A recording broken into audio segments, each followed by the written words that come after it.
In this episode of Home Theater Geeks, I talk with journalist Mike Heiss about what he saw and heard at the CEDIA 2024 Expo. So stay tuned. Podcasts you love. From people you trust. This is TWiT.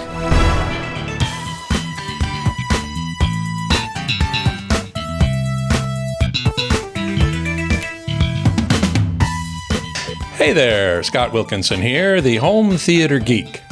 In this episode, we're going to be talking about CEDIA, the CEDIA 2024 Expo, which was held in Denver this year. Now, there was so much to see and experience that we're going to divide this show into 3 parts, 3 whole episodes on the wonders of CEDIA. Now, I didn't go myself, but my good friend, journalist, consultant, and jolly good CEDIA Fellow Mike Heiss did, and he has come back, and he's going to share with us a lot of what he saw and heard. Hey, Mike, welcome to the show. Hey, Scott, glad to be with you. Yeah, I took one for the team. You did take one for the team, and I really appreciate it. and you know, as an old thermometer on the wall says, it's only 100 degrees here in the dreaded valley where you used to live. It wasn't much cooler than that in the Mile High City. Really? It was still nearly that hot in Denver. Oh, yeah. But it was great. It was a great show because remember, if you have CEDIA for more than 4 hours, call your doctor immediately. Indeed. So like I said, we're going to do this report in 3 parts. And today we're going to talk about some of the big demos. This is one of the really interesting and cool features of CEDIA are these giant demos that companies do. And they get together, multiple companies, to pool their resources and do these incredible demos. Next week, we're going to look at video products, and then in part 3, we're going to look at audio products. But for now, let's take a look. Some of these photos that we're going to show today, Mike, you took while you were at CEDIA, and some of them are courtesy of AVS Forum.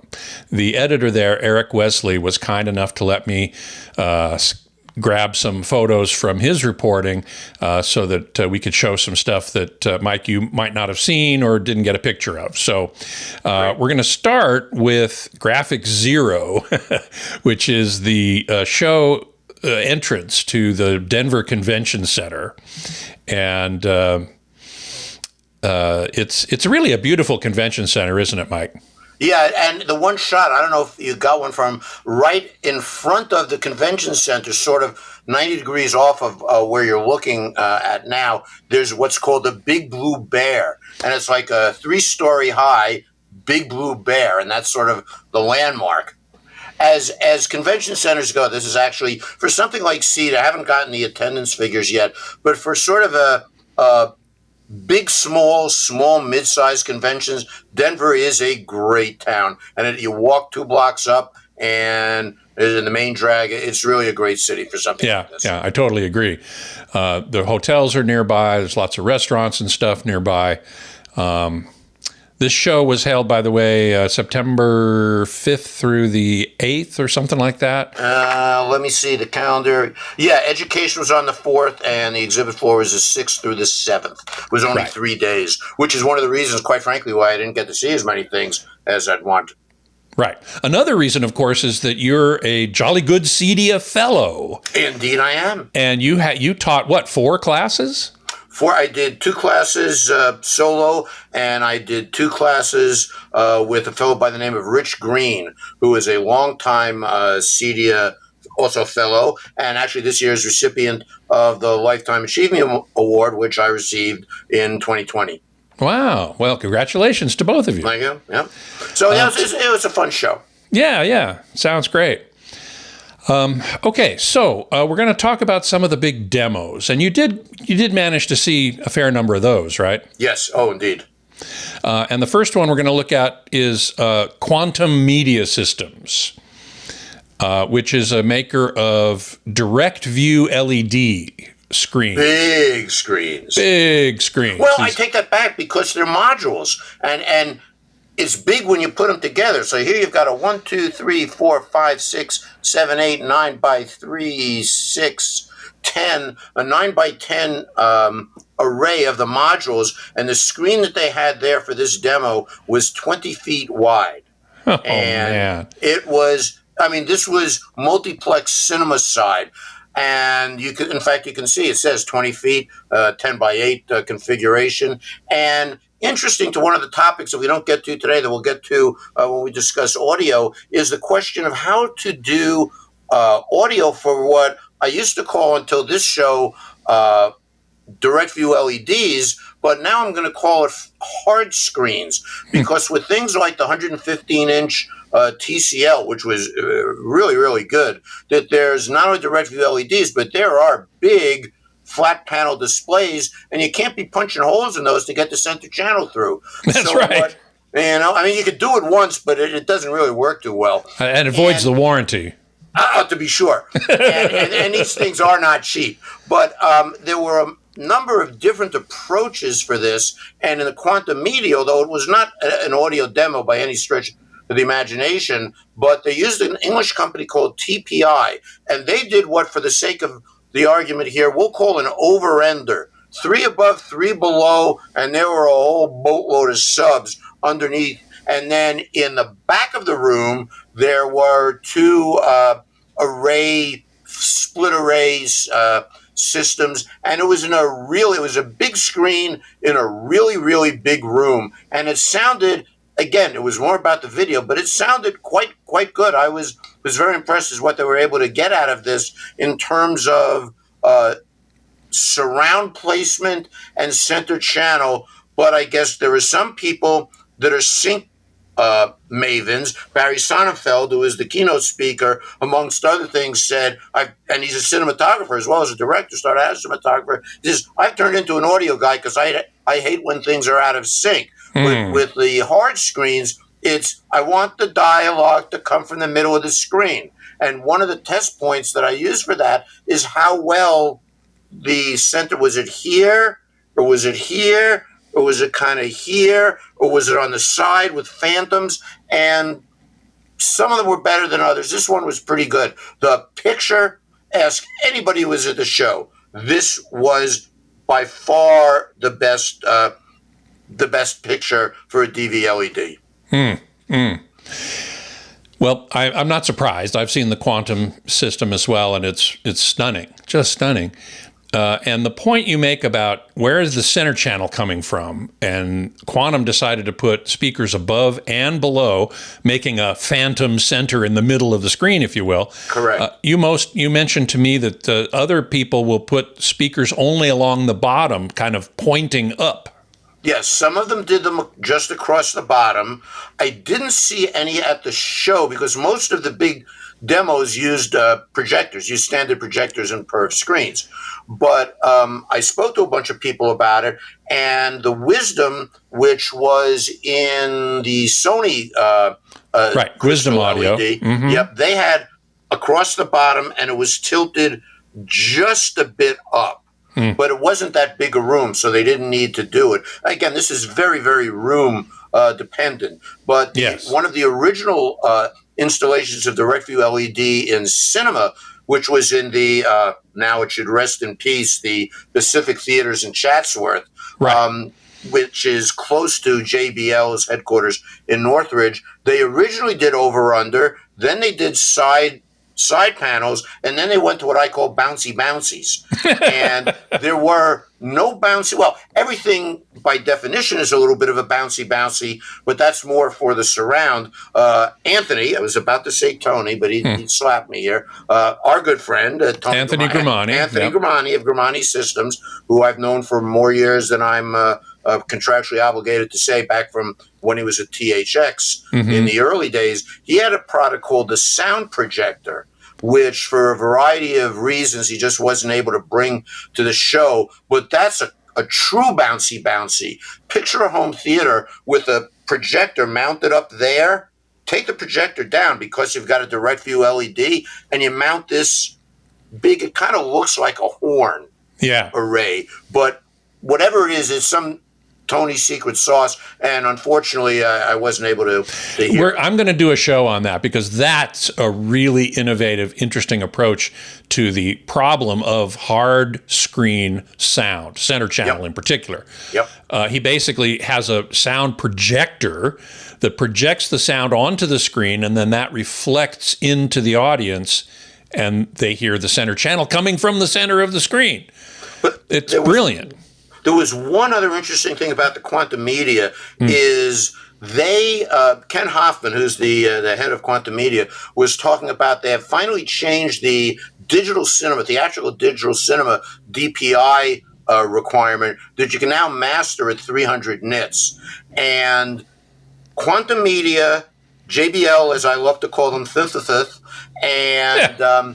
and somebody else. Oh, and Trinov, of course. The big Trinov demo not only played stuff off of Kaleidoscape, which was the playback source of choice for all of these demos, but they also played some DCP theatrical material. And it was interesting because for the Trinov demo, they did that because they wanted to see that it was mixed. It was a theatrical mix rather than a home theater mix. Right, of the audio. Of the audio. But what Ken mentioned is that you can now have 300 nits for cinema. He's the only one who can do it right now. No projector, says he. Well, and I believe him. I believe him. And it was damned bright. Well, we're going to talk more about that, I think, coming up. But it's good that you bring it up now because he's right. There are no projectors that can achieve 300 nits of peak brightness in a commercial cinema. Dolby Cinema is the highest at 108, I think. Right, but those are the 6-head Christies. Correct. They're either, $250,000, $500,000. Christie. Yeah. But the Quantum Media thing is not exactly cheap either. No, I'm sure not. We have a picture of actually one of the TPIs in the back. I think you took this picture. Yeah, that looks like it's some monster coming to get you. No kidding.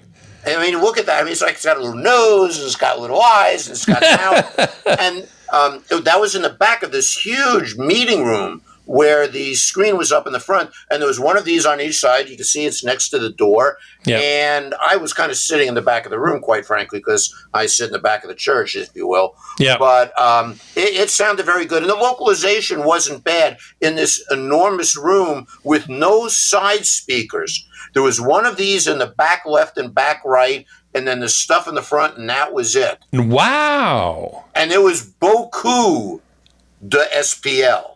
For all of these. Yeah. But the placement, the localization for side, and there was nothing overhead, I assume, either. No. But again, Ken would be the first to say that we're here to demonstrate, for this demo, as he said last year, we're here to demonstrate the screen. Right. So the audio is secondary. The audio is not secondary conceptually, it's secondary for the purposes of purpose of this demo, right. Yep.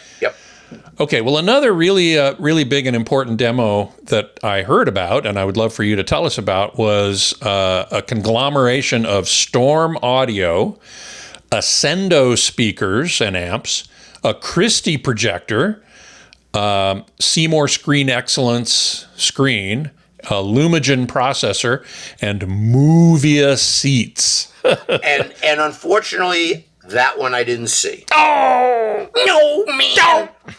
Sorry. Sorry to hear that. It was a 13.12.10 system. Well, but look, when you get to the Trinov, how many speakers are in that one? And the Storm Audio is off in the side of the hall, and it was a what in CES parlance you'd call the D room. It wasn't that big a room, so it must have been maddeningly loud. Yeah, we have, I think, one graphic to show that. Oh yeah, here's the room. These are the Movia seats, Moovia. Look mighty comfy. Yep, and you can see the projector in the background, and somebody's acoustic panels on the wall. I'm sure it must have been a wonderful demo. So I apologize, that one I didn't get. Well, can't get them all. Can't see them all. Now Sony had a lot of demo spaces as well, several of them. One showing the Bravia 8 and 9 projectors, their new projectors. In the same room. in the same room, and they were using Focal speakers in that case, not Sony speakers, which was surprising to me. Sony really, other than, in the soundbar world, in the higher CEDIA true big theater custom install world, they don't promote their speakers. So I was not surprised that they used Focal. What was interesting is that they used one of their big new AVRs, but they used it as a processor, and they used name amps. Name that amp. Name that amp. N-A-I-M. 3 sentences. N-A-I-M, a long-established, back to the 2-channel days world, company. Right. And it did sound very good. The big projector was, I think, significantly better than the smaller one, but that points to a trend I think that you probably want to get to later, which is there was this new kind of 6-ish thousand lumen projectors at around 30 grand, and that's kind of become a category, and the Sony was spot on the money for that. And it was a good demo, and the audio was quite good. Well, we're going to talk more specifically about video products, including those projectors, next time. But the other Sony demo that I just wanted to mention was more like the Quantum Media, which was using their crystal LED, micro LED, hard screen display. Again, with their AVR, but with Wisdom audio speakers. And they're using the internal amp in the AVR to drive the speakers. Right. And I saw that after I went to see the Quantum Media. So it's not fair. And it was good, but it wasn't as good. Now, which is not to demean the crystal LEDs, because they're all over. You go down the block from where I live here in the Valley, and, you go in any of the virtual stages, and you'll see a lot of crystal LEDs. You'll see the B series, not the C series. Yeah. But, it was hard to make a comparison after seeing the Quantum. Yeah.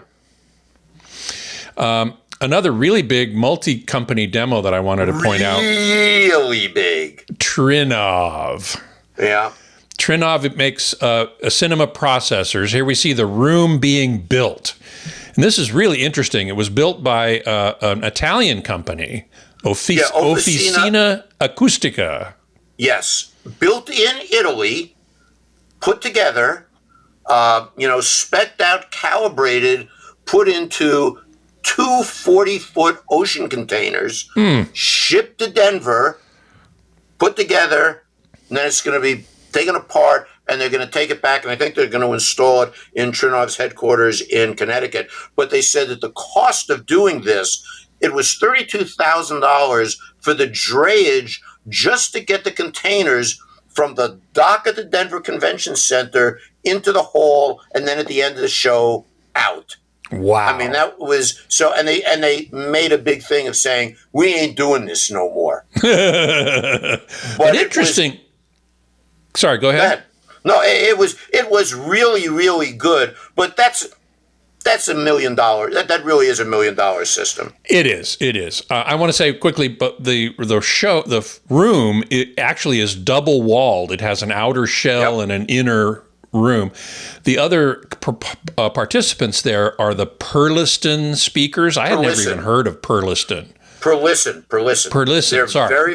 They're very, very good from some other things I'm involved with. I know the folks that designed that, and they are really, really good. Really good. And a Barco Nurthus RS projector, a really high-end Barco projector. It was so bright that they had, like, true, we're not kidding, OSHA, do not look at the projector. And when they were doing the introduction, they said, folks, wait until the projector is off. Do not get up and turn around and look at the projector, or you'll have holes in your eyes. Oh, man. 32,000 lumens. Jeez. You're talking probably about $300,000-$400,000. Yeah. Just by comparison, most home projectors are lucky if they get to 3,000 lumens. Exactly. So this is 10 times more. Yep. Seymour Screen Excellence screen, a kaleidoscope source, a MAD VR processor. We're going to talk about Which that was more really good, yeah. next time. So that was a really nice looking projection system and sounding. Yes. I would assume It was eye burn bright. The sound was very good, and again, there were a lot of people involved. Chuck Back, who you know from a number of different companies, and Sure. Peter Aylett, who's a big CEDIA guy who is very deep into Officina Acustica. And I mean, these are people that have been around for a time and they know what they're doing. And they made a big point, and I know we'll get to it in another edition, definitely done to RP22, which was a big theme, which is CEDIA's standard for this. And it for does immersive make a audio. difference. For immersive, 172 pages, honey, pass me the RP22. I want to put it under my pillow. It's safe and non-narcotic, and it'll put you to sleep. But it is really, really, really good, and it's one of the reasons why this sounded good. But as did Quantum Media and Synthesis, they also had a DCP server. Ah, right. Which is in fact, I want to throw out, because otherwise if I don't do it now, I'll forget, the demo of the show that almost everybody used. So if anybody who's watching wants to, use the demo that all the pros used, was Bad Boys, which is Will Smith and I don't remember who else. But there's one scene when guys are getting shot and all of that stuff, and they shoot a big bowl of marbles and a big bowl of Skittles and you see and jelly beans, and they fly up in slow motion. And what that was good to show was the color and the motion. So you want the demo of the show. This year it was Bad Boys. Oh, okay. The jelly bean and Skittles scene. Yep. Let's talk a minute about Grimani Systems. We were talking about Anthony Grimani a moment ago. He did demo there with his Cinema 5 system, which is somewhat less expensive than what he demoed last year, and with a JVC projector, one of the new JVC projectors. And it looked really, really good. Really good. Now in the middle there, Scott, the green thing, that is the sound projector, which didn't appear. Wait, these two green things? No, I'm sorry. Oh, no, those are the those are the voice of God speakers. Yeah. Those are the voice of God speakers. I actually have some of those in my own home theater, which I will be talking about in an upcoming episode. Now, interestingly, he put his center speaker up above the screen. I don't argue with it, Tony. Yes. I don't argue with him about that. We have spirited discussions, but I don't argue. And I'm sure that system sounded and looked really good too. Yep. And finally, JBL Synthesis. Yep, my buds. Yeah, you used to work at Harman and JBL. Yes, I did for 25 years. Yeah, and they're the only company I think that supplies all the components themselves, right? That is correct. Well, except the screen. Except the screen and the projector. And they were using a Lumagen. They of course had a Kaleidoscape, and they were using a Lumagen and not a Mad VR. But the picture was very good. Well, no, actually, that was a DPI projector and digital projection. DPI, digital projectioning. There, I was actually a little disappointed with the video quality. And again, it's one of these coming from one to the other. And they have a DPI projector in what they call the John Ergel Theater in their campus in Northridge, which is the one that's got the huge subwoofers and all that. And the DPI projectors do look good. This one I just wasn't crazy about. The sound was very good. And I made a note here that in the 9.4.6 demo, the subs were in the corners. So, like, if you went back, because that reminded me, when you looked at the one that Grimani did, the subs were in the front, but they made a big deal of the fact that a lot of the work in RP22 and a lot of just the seminal work for home theater and theater in general were done by folks that used to work at Harman. Dr. Toole, Dr. Olive, Operating Room 2. Then Dr. Toole, Dr. Olive, and Todd Welty, and they adhere, very scrupulously to that, and it did sound really, really good. Very good. Okay, so we got a couple of other little things to talk about here before the end of this episode. One is the keynote address by Barry Sonnenfeld. And he's a big-time director and producer and cinematographer. Big home theater buff, too. Huge home theater buff. But he said, among the things he said that I read about that I was amazed at was that he doesn't like 4K or 8K resolution for movies. So, and it was interesting. He's a storyteller, and he said a lot about, what Netflix, he did a Netflix series recently, and they wouldn't let him use an Arri Alexa, not the kind that now everybody's desk is talking to you about, but an Arri Alexa, which is a big deal, a professional digital video cinema camera, which is 3.8. It's not 4K. And Netflix would not let him use it because they wanted 4K. And he said, I'm a storyteller. And in fact, I asked him, what did you end up using? And I think he ended up using a Panavision. But he said, I'm a storyteller, and I didn't like the way the 4K looked for the kind of stories that I tell. And then he went on to say, and a lot of cinematographers, got to take his word for it, that he knows are buying old lenses because it's the old equivalent of, back in the day, softening it up by putting a stocking over the lens. Or right. I mean, I used to have that done 50 years ago when I was in the production business in New York. But now everyone wants sharper. And he said, no, I like 4K, and I even love 8K if I'm watching a hockey game and I can see the puck. But if I may, the thing that he said, that you could hear the air get sucked out of the broom, and he's carrying on. He could be a Larry David doppelganger. I mean, he's a very, very nice guy, and I spoke to him. And he's carrying on. He says, and by the way, we don't want to be the victim of technology. HDR sucks. What? And you could hear this, and everybody's going, what? And he said, but then he went on to say, and I don't like Cineflow, and I don't like motion compensation and all of that. And as a creative and as somebody who's not only a director, but a cinematographer, which is where he started, he's entitled to say that. But, I mean, that was like the talk of the rest of the day. Barry Sonnenfeld said HDR sucks. Wow. Now, I saw a quote from him that said exactly that. Quote, technology is both good and bad, and here's the evil. HDR sucks. Yep. I don't have to tell you how bad motion flow and Cineflow are. Those are motion compensation, frame interpolation, and I don't even know why they're on any television. Now, I read that and I went, wait a second, motion flow and Cineflow have nothing to do with HDR. It's two completely different things. Maybe that quote was... No, I was in the room. Yeah. That is what he did say that. And... and he connected the two, HDR and motion flow. Are you going to argue with him? Well, if I had the opportunity, I would have said, excuse me, Mr. Sonnenfeld, but HDR and motion flow are two completely different things that have nothing to do with each other. Okay. Have you ever had Joel Silver on HDE? I have.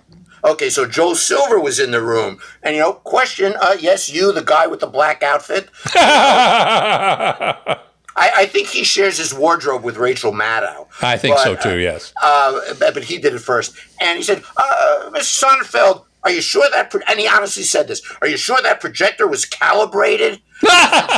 Which is exactly what you would expect. I mean, for the people who don't know Joel Silver, that is his life, is video calibration. And he's very good and made a good living out of it. But that, and I was rolling on the floor laughing when I heard him say that. And Sonnenfeld said, yes, it is. I don't like it. It's my movie, and I can make my movie. He's one of the people who says, it's my, why did, and I asked him later after the show, I said, are you seeing people like Christopher Nolan going back to shooting on film? Yes. And he sort of guffawed. And he said, well, he can do that.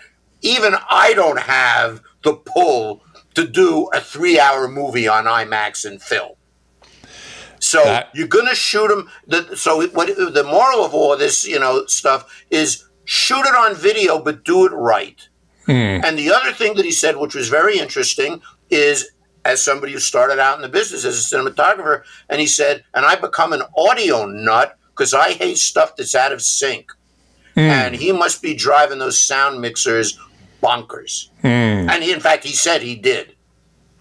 But that's good because you want people, you're paying whatever you pay to go to the movies these days, or, streaming or whatever. You want it to look good. Yeah, and you want it to sound good, and you want the sound to sync up with what you're seeing. So it was, it was one of the, I think it was the best keynote that they've ever had there. Any other video stuff? I don't want Well, we're going to get to video stuff next time. What I wanted to just get a couple comments from you on is any overarching trends that you saw. Things that I suspect we'll probably be talking about in the next 2 issues. Right. Most showing of Dante AES 67 video audio over IP that I've ever seen at CEDIA. It's been for years at Infocom and NAB, never here. Sound bars, yeah, okay. There were sound bars, but not that many. There are some other audio things that we'll talk about later. Let's see. The lower level in this category. I mean, this is a custom install show. So there weren't that many commodity products for those that are not familiar with the CEDIA market. Right. So the lower level has gone up, but price dependent. The higher level may have reached the point of diminishing returns, which means that you get better stuff by spending more money. But something that I want to go back to what Sonnenfeld correctly said, and since we mentioned RP22, is it's not just the gear. And I'm sure there are people out there that are gearhead and spec heads, all of which is fine. But you could have the best gear in the world, and if it's not properly installed in the right room, and if it's not the right gear and not the right amplifier power, blah, blah, blah.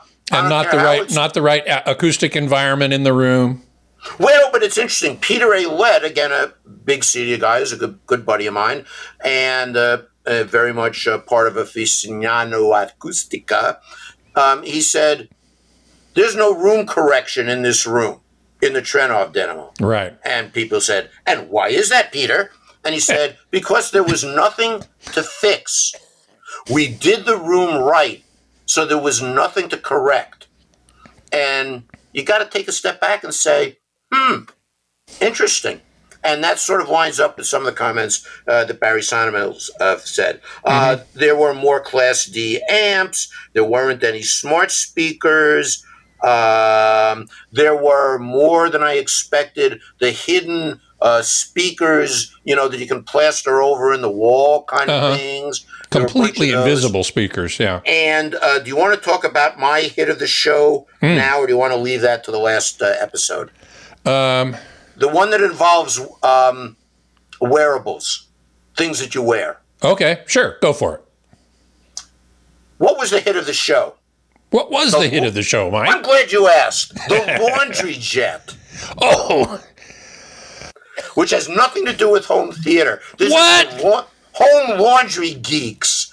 But this is not. Now, I might have thought that this was a joke. It was really serious. Now, remember, this is addressing a market where people are spending 6 or 7 figures, again, not just for the home theater, but for their total residential environment. Right. So if you remember old-fashioned banks or the stock exchange or, something. Sure, that sent messages on those pneumatic tubes. Right, yes. Those little round tubes, and you unscrew it, and you put the receipt in, and you open the thing, and it goes, and it gets sucked up, and it pops down wherever it does. Right. Could you put the graphic back up? So those things that are in the middle or under the word jet, you slide that door open, and you put your dirty laundry in there, and it gets sucked through the tubes, and above the word laundry on the right,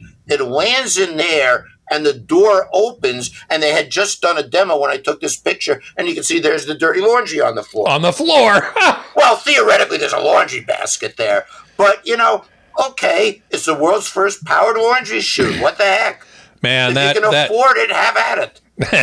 That gets the weird product of the show award for me. Man. So, yeah. Oh, but it said, I didn't realize this. You can send the one on the far left where you see it's got like a porthole. You can put the clean laundry in there and it'll get sucked back upstairs. Will it fold it for you? No, I would have asked them that. Like, how does it, you fold it and you iron it and then you put it in the thing and if you have to ask, you can't afford it. Yeah, well, true. Okay, well, listen, that's plenty of time for this episode. A lot of great information. Thanks for being here. We're going to continue in part 2 next week when we're going to take a closer look at video products that were at the show. So thanks, Mike, for being here. Stand by. We're gonna do part 2 here coming up. So so thanks for watching and continue to watch. I hope you will. Using my best Yoda sentence construction there.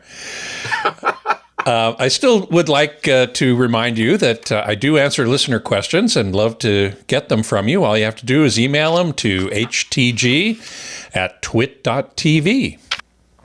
And as always, we thank you for your support of the TWiT network with your membership in Club TWiT, which lets you see all the shows on the TWiT network in their video form. And so you can see all the great pictures that we showed you here today. So until next time, geek out.